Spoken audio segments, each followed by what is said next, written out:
Praise the Lord. प्रभु के नाम की स्तुति हो। आज हम पढ़ेंगे व्यवस्था विवरण 20वां अध्याय।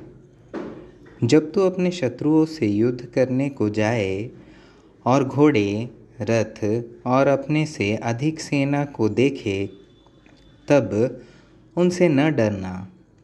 तेरा परमेश्वर यहोवा जो तुझको मिस्र देश से निकाल ले आया है, वह तेरे संग है। और जब तुम युद्ध करने को शत्रुओं के निकट जाओ, तब याजक सेना के पास जाकर कहे, हे इस्राएलियों सुनो, आज तुम अपने शत्रुओं से युद्ध करने को निकट आए हो। तुम्हारा मन कच्चा न हो, तुम मत डरो और न थरथराओ और न उनके सामने भय खाओ, क्योंकि तुम्हारा परमेश्वर यहोवा तुम्हारे शत्रुओं से युद्ध करने और तुम्हारे बचने के लिए तुम्हारे संग संग चलता है। फिर सरदार सिपाहियों से यह कहे कि तुम में से कौन है जिसने नया घर बनाया हो और उसका समर्पण न किया हो, तो वह अपने घर को लौट जाए। कहीं ऐसा न हो कि वह युद्ध में मर जाए और दूसरा मनुष्य उसका समर्पण करे। कौन है जिसने दाख की बारी लगाई हो परंतु उसके फल न खाए हो, वह भी अपने घर को लौट जाए। ऐसा न हो कि वह संग्राम में मारा जाए और दूसरा मनुष्य उसके दाख फल खाए।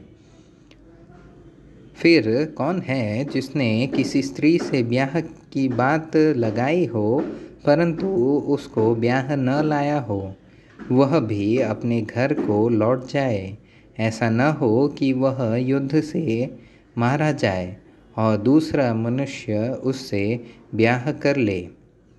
इसके अलावा सरदार सिपाहियों से यह भी कहे कि कौन कौन मनुष्य है जो डरपोक और कच्चे मन का है, वह भी अपने घर को लौट जाए।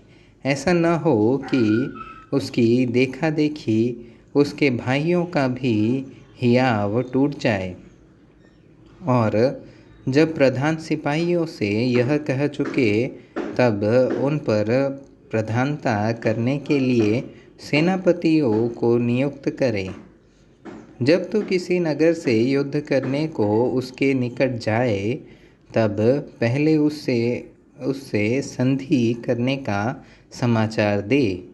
और यदि वह संधि करना अंगीकार करे और तेरे लिए अपने फाटक खोल दे, तब जितने उसमें हो वे सब तेरे अधीन होकर तेरे लिए बेगार करने वाले ठहरे।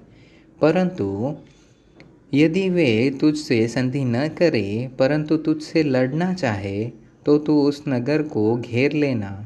और जब तेरा परमेश्वर यहोवा उसे तेरे हाथ में सौंप दे, तब उसमें के सब पुरुषों को तलवार से मार डालना, परंतु स्त्रियां और बाल बच्चे और पशु आदि जितनी लूट उस नगर में हो, उसे अपने लिए रख लेना।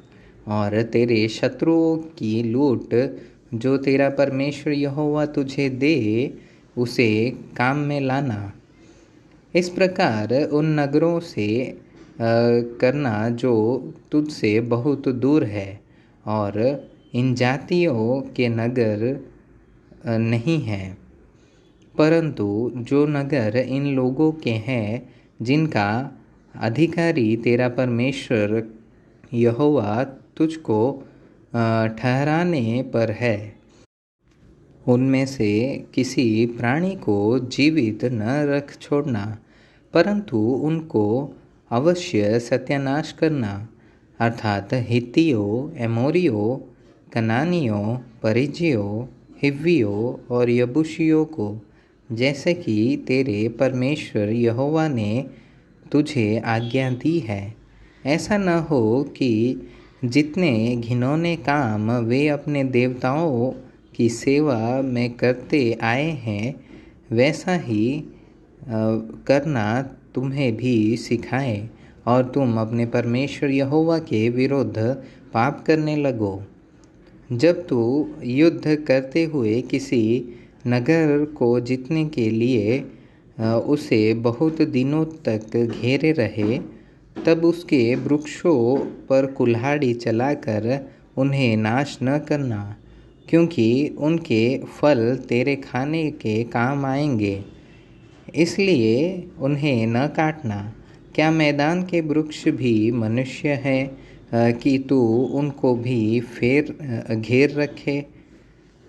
परंतु जिन वृक्षों के विषय में तू यह जान ले कि इनके फल खाने के नहीं हैं, तो उनको काट कर नाश करना और उस नगर के विरुद्ध उस समय तक कोट बांधे रहना जब तक वह तेरे वश में न आ जाए।